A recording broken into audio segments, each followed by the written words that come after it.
व सबस्क्राईब करा आणि बेल आयकॉनला क्लिक करा। माजी डेप्युटी सरपंच बख्तियार जमादार यांच्या खास प्रयत्नातून हेर्ले गावामध्ये विकास कामाचा धडाका। हेर्ले गावासाठी अल्पसंख्याकांमधून 1.5 कोटीचा फंड आणून विकास काम करून दाखवण्यासाठी एक धडाकाच पाठ केला आहे। त्यांनी व त्यांच्याबरोबर असणारे सदस्यांनी ज्या ज्या गल्ल्या रोडपासून वंचित आहेत त्या गल्ल्यांमध्ये कायमस्वरूपीचे काँक्रीटचे रस्ते, अंडरग्राऊंड गटारी करून देण्यास सुरुवात केली आहे। त्यामध्ये चौगले गल्ली, यादगार चौक गल्ली, पेंढारी गल्ली तसेच अन्य अजून कामे सुरू आहेत। पेंढारी गल्लीमधील काँक्रीटचे काम सुरुवात केलं असून उद्घाटन प्रसंगी सर्व मान्यवरांच्या हस्ते नारळ वाढून उद्घाटन करण्यात आलं। त्यावेळी उपस्थित जवाहर साखर कारखान्याचे संचालक आतकोंडा पाटील, चंद्रप्रभात सोसायटी चेअरमन बालचांद जमादार, सुशीला परमाज, बानुबाई खतीब, उर्मिला कुर्णे, माजी सभापती जयश्री कुर्णे, सविता पाटील, शुभांगी चौगले, अर्जुन पाटील, अमित पाटील, अमीन बारगेर, मुनीर मुल्ला, मनसूर बारगेर, मोहम्मद खतीब, महावीर चौगले, कुमार इंगळे, सुरेश कदम, पिंटू नारंदेकर, विशाल परमाज, मनसूर बारगेर, पत्रकार समीर पेंढारी, बापू बहरूपी, महादेव परीट, माजी सरपंच रियाज जमादार, आलमगीर पेंढारी, कलंदर पेंढारी, शौकत पेंढारी, बाळू पेंढारी, मौला पेंढारी, युसुफ पेंढारी, ताजुद्दीन पेंढारी, शौकत खतीब, सलीब पेंढारी, इरफान जमादार, अलाउद्दीन खतीब, सूरज जमादार, सज्जन खतीब, बालेचांद पेंढारी, चंदुलाल पेंढारी आदी लोक उपस्थित होते। इंडियाचा आवाज न्यूजसाठी अशगर पेंढारी। विकास आघाडीनं कोट्यावधी रुपयाचा फंड या ठिकाणी आणलेला आहे आणि विविध ठिकाणी विकास कामाचा धडाका या ठिकाणी लावलेला आहे। गेल्या 2 वर्षापूर्वी जी पंचवार्षिक निवडणूक झाली त्यामध्ये राजश्री शाहू स्वाभिमानी विकास आघाडीच्या 11 जागा या ठिकाणी निवडून आलेल्या होत्या आणि आमचा सरपंच पदाचा उमेदवार फक्त 13 मतांनी या ठिकाणी पराभूत झालेले होते। तरी पण कोणत्याही प्रकारचं हे न करता बख्तियारने अल्पसंख्याक मंत्रालयातून सुमारे 1 कोटीचा फंड, आमदार राजूबाबा आवळे यांच्या माध्यमातून सुमारे जवळजवळ 1 कोटीचा फंड, 1.5 कोटीचा, त्याचबरोबर प्रकाशांना अशा विविध विभागातून राजश्री शाहू स्वाभिमानी गाव विकास आघाडीने या ठिकाणी फंड आणून या ठिकाणी कोण सरपंच आहे, कोण डेप्युटी सरपंच आहे हे न पाहता काम या ठिकाणी आमचं चालू आहे।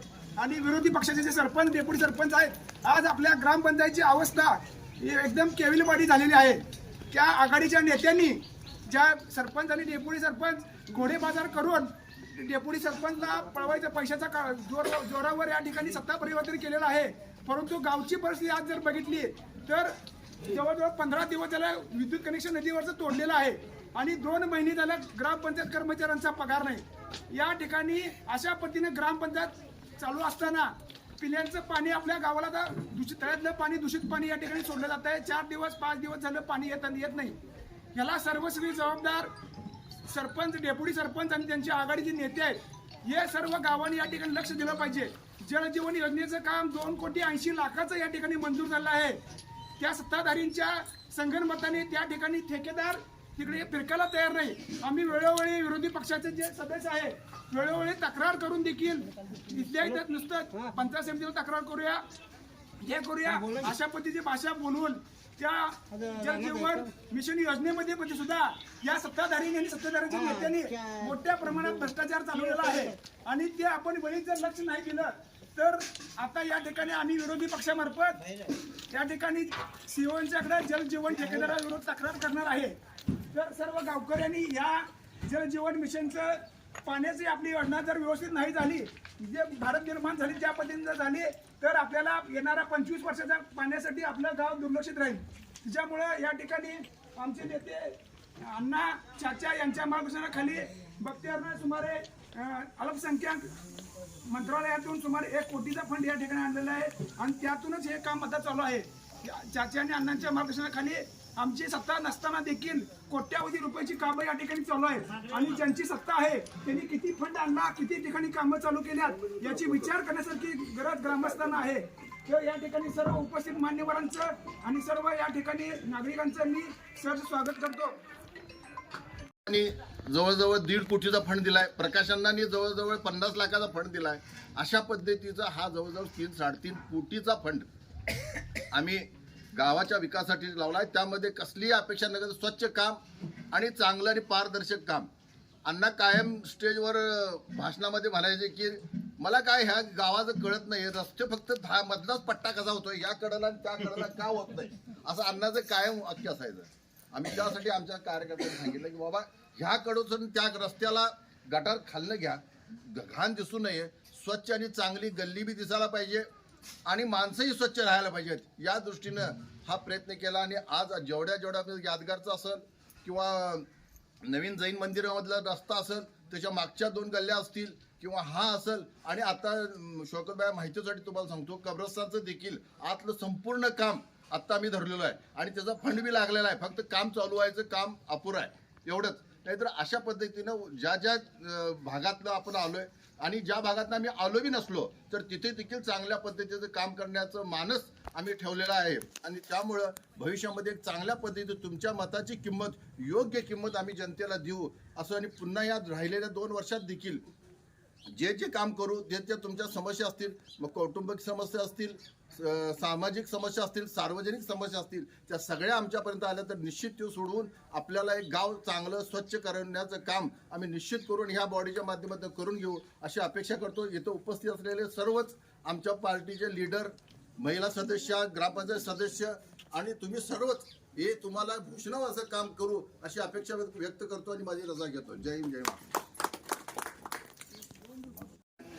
गटारचं उद्घाटन करण्याचा कार्यक्रम जो आयोजित केला आहे, मी खरोखर या कार्यक्रमासाठी उपस्थित असले आमचे सहकारी चाचा, सर्व ग्रामपंचायत सदस्य, माजी सभापती कोरणे मॅडम, सर्व संस्थांचे पदाधिकारी आणि गावकरी.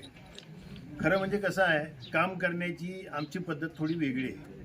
चाच्याने सांगितलं फंड किती 3-3.5 कोटी आणला. खरोखर मी पहिल्यांदा बघते, याचं कौतुक करतो की 1 कोटी फंड अल्पसंख्याकमधनं एका वेळेला मंजूर करणं ही साधी गोष्ट नाही, कारण आपण काय आमदार नाही, खासदार नाही.